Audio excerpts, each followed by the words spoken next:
Hi there. Today I want to share with you what is probably my favorite tool in Silhouette Studio. I feel like it's an often misunderstood tool, and that's the center of rotation. But I think that once I show you how it works and how you can use it in designing in Silhouette Studio, you're going to love it and find out that it has so many applications. I'm Terry Johnson of Terry Johnson Creates and all things silhouette. So let's get started. All right, so here we are in the software, and you can see that I've placed a five-sided star here on the workspace. I colored it in with blue to make it just a little bit easier for you to see. Now, when I click on this star like this, you're going to notice this icon or center of rotation pops up. It's a little bullseye looking icon. And when I hover my mouse over it, you can see that the cursor turns into the same type of icon.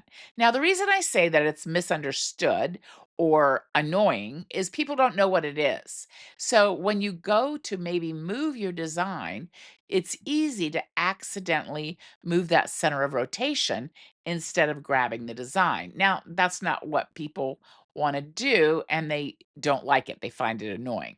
So let me show you how you can deal with that.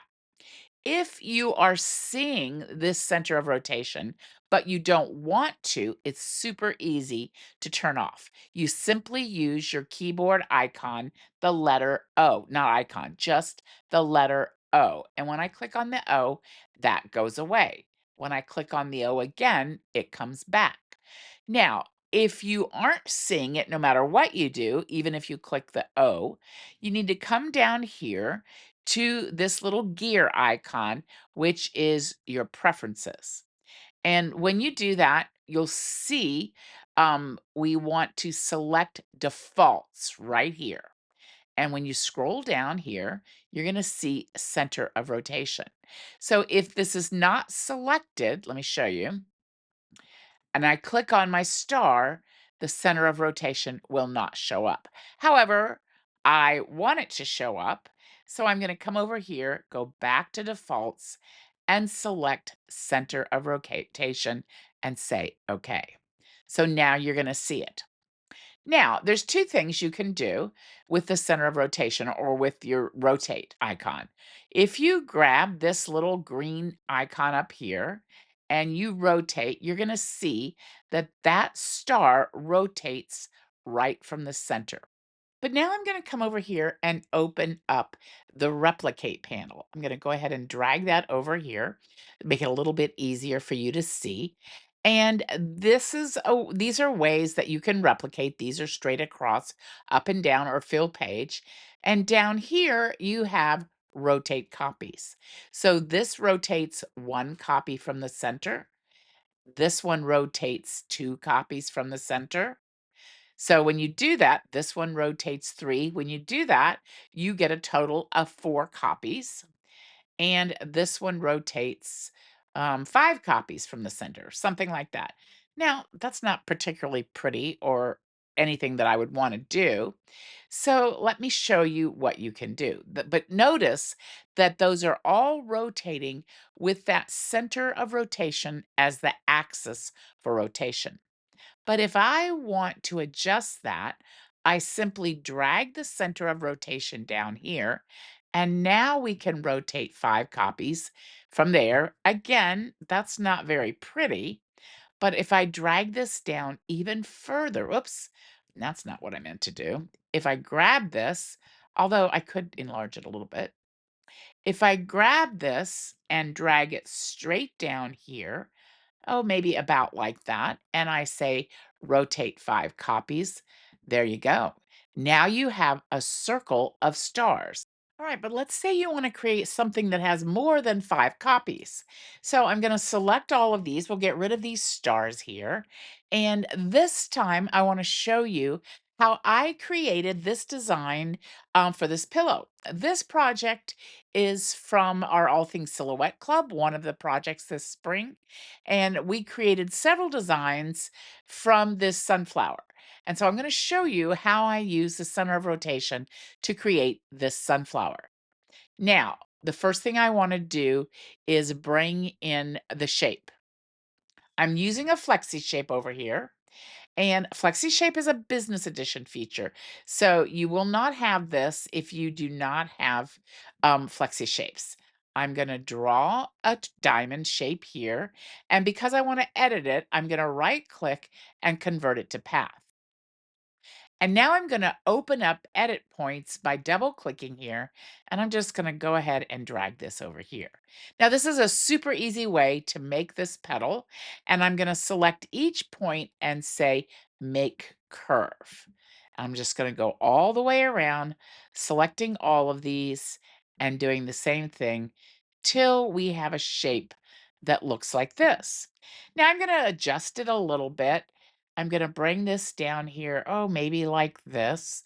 And I might pull out these handles to make it a little bit rounder and might even take this point up a little bit so that we have a petal shape.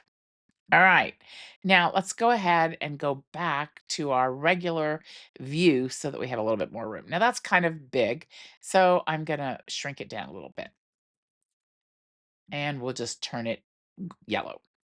Now remember, with our replicate panel, which I lost here, let's bring it back over here. If I were to say 5 copies, it's going to rotate right there from the center. Now I can drag my center of rotation down here like this and say 5 copies, which is fine, except for that doesn't look like much of a flower.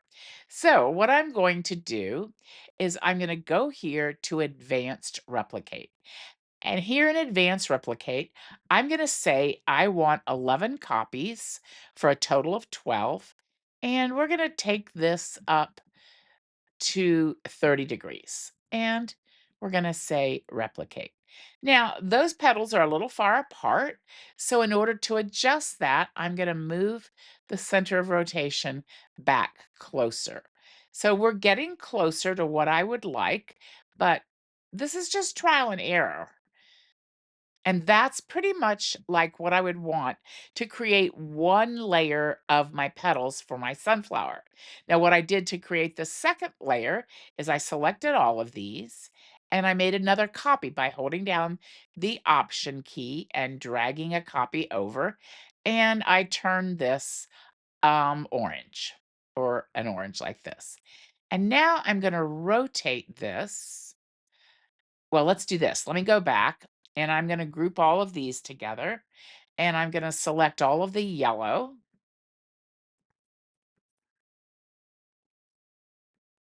and I'm going to group those together like that. Now I'm going to select both of them, come up to the quick access toolbar and center. Oops, we lost one here. Which one is it? This one. So we're going to say group. All right, so we're going to select this and this and we're going to center. There we go. Now I'm going to bring this over here. And so what I'm going to do is I'm going to select one layer, the top layer, and I'm just going to rotate it so that it's about like that. So this is how you get additional copies. You can do as many copies as you want at whatever angle you want, whatever degree, and you can move that center of rotation to create the distance. And so that would create the center there. And I wanted them just barely touching. So, like I said, this is a project from our one of our spring All Things Silhouette Club projects. And if you want to learn the software while making beautiful projects, you need to check out our All Things Silhouette Club. This is how we learn. This is how I teach that each lesson, you get 3 projects each month, and each lesson is designed to show you how to use the software and while making something pretty. All right. So this is pretty much what I wanted to share with you about the center of rotation. It can be your friend when you're designing, but if it's in your way, now you know how to turn it off. So I hope that you enjoyed this and it was helpful. And if you did, please like and subscribe so you can get future tips and tricks about Silhouette Studio.